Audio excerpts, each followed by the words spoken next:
বাংলাদেশের সংবিধান নিয়ে বাংলাদেশের সংবিধান নিয়ে 20টি গুরুত্বপূর্ণ প্রশ্ন আছেন জব সলিউশন স্কুলের সাথে। বাংলাদেশের সর্বোচ্চ আইন কি? বাংলাদেশের সর্বোচ্চ আইন হলো বাংলাদেশের সংবিধান। বাংলাদেশের সর্বোচ্চ আইন কি? বাংলাদেশের সর্বোচ্চ আইন হলো বাংলাদেশের সংবিধান। বাংলাদেশের সংবিধানের অনুচ্ছেদ কয়টি? বাংলাদেশের সংবিধানের অনুচ্ছেদ 153টি। বাংলাদেশের সংবিধানের প্রস্তাবনার মূল বিষয় কি?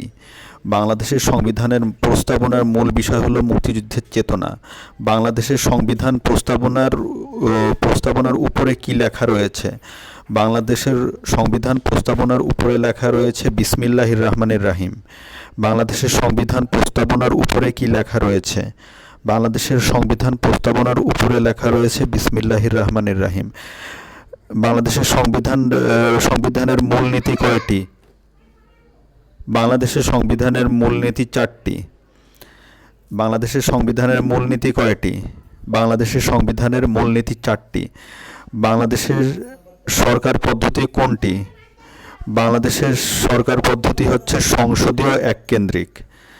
বাংলাদেশের সরকার পদ্ধতি কোনটি? বাংলাদেশের সরকার পদ্ধতি হলো সংসদীয় এককেন্দ্রিক। জাতীয় সংসদের আসন সংখ্যা কতটি? জাতীয় সংসদের আসন সংখ্যা 350টি। জাতীয় সংসদের আসন সংখ্যা কতটি? জাতীয় সংসদের আসন সংখ্যা হচ্ছে 350টি। বাংলাদেশের আইনসভা কেমন? বাংলাদেশের আইনসভা হলো এক কক্ষ বিশিষ্ট। বাংলাদেশের আইনসভা কেমন? বাংলাদেশের আইনসভা হলো এক কক্ষ বিশিষ্ট। সংবিধান দিবস কবে পালিত হয়? সংবিধান দিবস পালিত হয় হলো 4 নভেম্বর। সংবিধান দিবস কবে পালিত হয়? সংবিধান দিবস পালিত হয় 4 নভেম্বর। সংবিধান রচনা কমিটির সদস্য কতজন ছিলেন? সংবিধান রচনা কমিটির সদস্য ছিলেন হলো 34 জন। সংবিধান রচনা কমিটির সদস্য কতজন ছিলেন? সংবিধান রচনা কমিটির সদস্য ছিলেন 34 জন।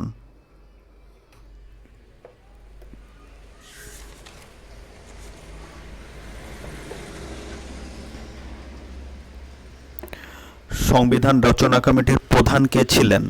সংবিধান রচনা কমিটির প্রধান ছিলেন ডক্টর কামাল হোসেন। সংবিধান রচনা কমিটির প্রধান কে ছিলেন?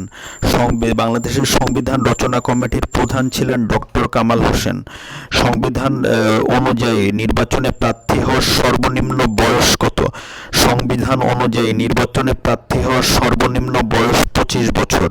সংবিধান অনুযায়ী নির্বাচনে প্রার্থী হওয়ার সর্বনিম্ন বয়স কত? সংবিধান অনুযায়ী নির্বাচনে প্রার্থী হওয়ার সর্বনিম্ন বয়স 25 বছর। সংবিধান অনুযায়ী রাষ্ট্রপতি হওয়ার সর্বনিম্ন বয়স কত? সংবিধান অনুযায়ী রাষ্ট্রপতি হওয়ার সর্বনিম্ন বয়স 35 বছর। সংবিধান অনুযায়ী মন্ত্রী কিংবা প্রধানমন্ত্রী হওয়ার সর্বনিম্ন বয়স কত? সংবিধান অনুযায়ী মন্ত্রী কিংবা প্রধানমন্ত্রী হওয়ার সর্বনিম্ন বয়স হলো 25 বছর। রাষ্ট্রপতি হওয়ার সর্বনিম্ন বয়স 35 বছর আর প্রধানমন্ত্রী কিংবা মন্ত্রী হওয়ার সর্বনিম্ন বয়স হলো 25 বছর। সংবিধান রচনা কমিটির মহিলা সদস্য কে ছিলেন? সংবিধান রচনা কমিটির মহিলা সদস্য ছিলেন বেগম রাজিয়া বানু। সংবিধান রচনা কমিটির একমাত্র মহিলা সদস্য কে ছিলেন? সংবিধান রচনা কমিটির একমাত্র মহিলা সদস্য ছিলেন বেগম রাজিয়া বানু। সংবিধান রচনা কমিটিতে বিরোধী দলীয় সদস্য কে ছিলেন? একমাত্র বিরোধী দলীয় সদস্য ছিলেন সুরঞ্জিত সেনগুপ্ত। সংবিধানে সর্বমোট কতটি তফসিল ঘোষিত হয়েছে? 7টি তফসিল ঘোষিত হয়েছে। সংবিধানে সর্বমোট কতটি তফসিল ঘোষিত হয়েছে? সংবিধানে সর্বমোট 7টি তফসিল ঘোষিত হয়েছে। বাংলাদেশের সংসদের জন্য কত শতাংশের ভোটের প্রয়োজন? সংসদে 2/3 ভোটের প্রয়োজন হয়। সংসদে 2/3 ভোটের প্রয়োজন হয়। বাংলাদেশের সংসদের জন্য কত শতাংশের ভোটের প্রয়োজন হয়? সংসদের 2/3 ভোটের প্রয়োজন হয়। 1972 সালের কত তারিখে তারিখে অস্থায়ী সংবিধান আদেশ জারি করা হয়? 1972 সালের 11 জানুয়ারি তারিখে অস্থায়ী সংবিধান আদেশ জারি করা হয়। 1972 সালের কত তারিখে অস্থায়ী সংবিধান আদেশ জারি করা হয়? 1972 সালের 11 জানুয়ারি তারিখে অস্থায়ী সংবিধান আদেশ জারি করা হয়। আজকের ভিডিওটি এ পর্যন্তই। ভিডিওটি ভালো লেগে থাকলে চ্যানেলটি সাবস্ক্রাইব করুন এবং